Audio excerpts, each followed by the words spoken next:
संतोष देशमुख यांच्या क्रूर हत्येचे भयंकर फोटो आणि व्हिडिओ आता समोर आलेत।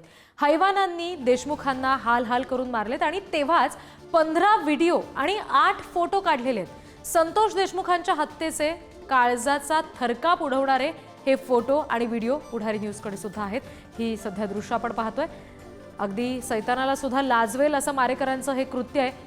इतकी क्रूरता येते कुठून असा सवाल त्याच्यानंतर उपस्थित होतोय आणि इतका हाल करून संतोष देशमुखांना मारल्यानंतर या आरोपींच्या चेहऱ्यावरचं हे आसुरी हास्य अक्षरशः संताप निर्माण करणारा आहे।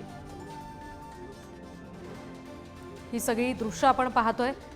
संतोष देशमुख यांना किती क्रूरपणे मारलं गेलं याचे हे अत्यंत भयंकर असे फोटो आहेत आणि यावेळी हे सगळे मारेकरी आणखी क्रूरतेचा कळस गाठत होते। ते म्हणजे त्यांनी अनेक फोटोज काढले, व्हिडिओज काढले या वेळेला आणि या सगळ्याचा उल्लेख स्पष्टपणे दोषारोप पत्रात सुद्धा करण्यात आलेला आहे। याचे सबळ पुरावे याचा अर्थ आता पोलिसांच्या हातात आहेत आणि तेच फोटो, तेच पुरावे असणारे फोटो, व्हिडिओ, त्याचे स्क्रीनशॉट सध्या आपण दृश्यांमध्ये पाहतोय। रॉडनं मारहाण करण्यात आलेली होती संतोष देशमुख यांना।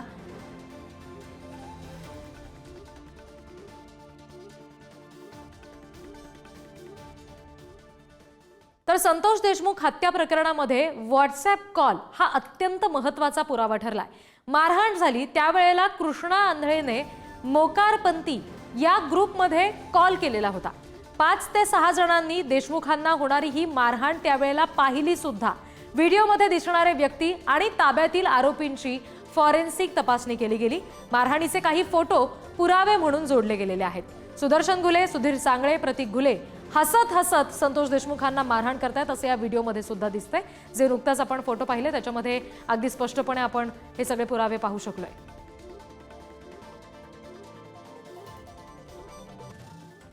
तर हत्या करताना आरोपींनी नेमकं काय केलं या संदर्भातले काही मुद्दे आपण ग्राफिक्सच्या माध्यमातून बघूया। अगदी जनावराप्रमाणे संतोष देशमुख यांना मारहाण करण्यात आली। काळजाचा थरकाप उडवणारं हे हत्याकांड आहे बीडमधलं। मारहाण झाली त्यानंतर आरोपींनी देशमुखांसोबत चक्क सेल्फी काढले। क्रूरतेचा कळस गाठणारे मारेकरांचे हे कृत्य आहे। प्रतीक घुलेनं छातीच्या दोन्ही बाजूला पाय ठेवले, संतोष देशमुखांच्या छातीवर पाय ठेवला, त्याचा फोटो सुद्धा आपण पाहिला। संतोष देशमुख यांना मारहाण करताना घुलेनं अगदी शेजारी उभं राहून फोटो काढलाय। जयराम चाटेनं सुद्धा देशमुखांच्या अंगावरचा शर्ट काढला। हे या व्हिडिओमध्ये, फोटोमध्ये आपल्याला पाहायला मिळालंय। चाटेनं देशमुखांचा शर्ट हातात धरून फिरवला। लाथा, बुक्क्या, पाईप आणि वायरनं संतोष देशमुखांना मारलं गेलं आणि मारहाण करताना अर्वाच्य भाषेत संतोष देशमुखांना शिवीगाळ सुद्धा करण्यात आली। वायर सारख्या हत्याराचं बंडल हे देशमुखांच्या पाठीवर मारलं गेलं आणि वार करण्यात आले। संतोष देशमुख अगदी मोठ्यानं याच्यामध्ये ओरडत होते।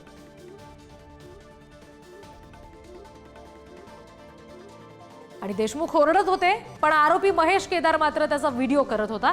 देशमुखांना खाली बसवलं गेलं आणि त्यांच्या पाठीवर पाईपनं मारहाण करण्यात आली। इतकं क्रूर कृत्य या सगळ्या मारेकऱ्यांनी केलेलं आहे, हैवानांनी केलेलं आहे।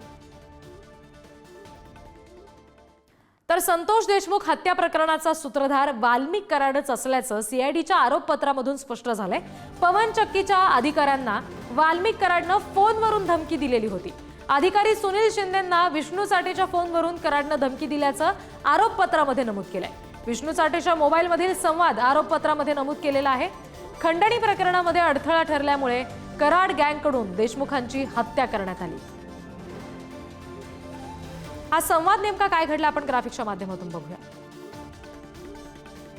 सुनील शिंदे जे पोलीस अधिकारी आहेत ते म्हणाले, नमस्कार विष्णू भाऊ। त्यावर विष्णू चाटे यांनी हॅलो शिंदे साहेब असं उत्तर दिलं। त्यावर पोलीस अधिकारी सुनील शिंदे म्हणाले, बोला ना। अण्णा बोलणार आहेत असं विष्णू चाटेनं त्या पुढे म्हटलं। वाल्मिक कराड यांचा अण्णा असा उल्लेख होत होता। सुनील शिंदे यांनी हो द्या ना असं म्हटलेलं आहे। त्यावर वाल्मिक कराड यांनी हॅलो म्हटलेलं आहे। नेमका काय संवाद झाला धमकी दरम्यान आपण बघतोय। सुनील शिंदे जे पोलीस अधिकारी आहेत त्यांनी नमस्कार अण्णा असं म्हटलं आणि वाल्मिक कराड यावर थेट अरे ते बंद ठेवा, चालू केलं तर वातावरण गढूळ होणार असं म्हणताना दिसतायत. सुनील शिंदे यांनी बरं बरं अण्णा असं याच्यावर उत्तर दिलंय. यावर कराडने ज्या परिस्थितीमध्ये सुदर्शनला सांगितलं त्या परिस्थितीत आहे असं म्हटलेलं आहे. ज्या परिस्थितीत आहे त्या परिस्थितीत बंद करा असं कराडनं म्हटलेलं आहे. खंडणीसाठीची धमकी दिली गेली तेव्हाचा संवाद आपण बघतोय. सुनील शिंदे याच्यावर म्हणाले मी मेसेज देतो बरं का. सुनील शिंदे हे पोलीस अधिकारी आहेत तिथले, ज्यांच्याशी वाल्मिक कराडनं संवाद साधला. विष्णू साठेच्या फोनवरून हा संवाद साधला गेला. यावर कराडने अर्वाच्य भाषेमध्ये मेसेज द्या अशा पद्धतीची धमकी दिली, शिवीगाळ केली. यावर सुद्धा सुनील शिंदे यांनी बरं अण्णा असं म्हटलेलं आहे. ते बंद करा म्हणजे बंद करा असं पुन्हा एकदा कराडनं धमकावलं सुनील शिंदे यांना. झाल्या निवडणुका, मी मोकळा झालोय, आता 2 मिनिटात सगळं बंद करा असं कराड या फोनवर म्हणाला. पुन्हा एकदा सुनील शिंदे यांना धमकावलं गेलं आणि त्याच्यावर सुनील शिंदेंनी पुन्हा एकदा हो अण्णा असा रिप्लाय दिला, असं उत्तर दिलं. सगळं बाकीचं बंद करून टाका आणि तुम्ही पण तिथून सुटा असं कराडनं म्हटलेलं आहे. जी धमकी दिली गेली चाटेच्या फोनवरून त्यातला संवाद सध्या आपण बघतोय. वाल्मिक कराड आणि पोलीस अधिकारी सुनील शिंदेमध्ये झालेलं हे बोलणं आहे.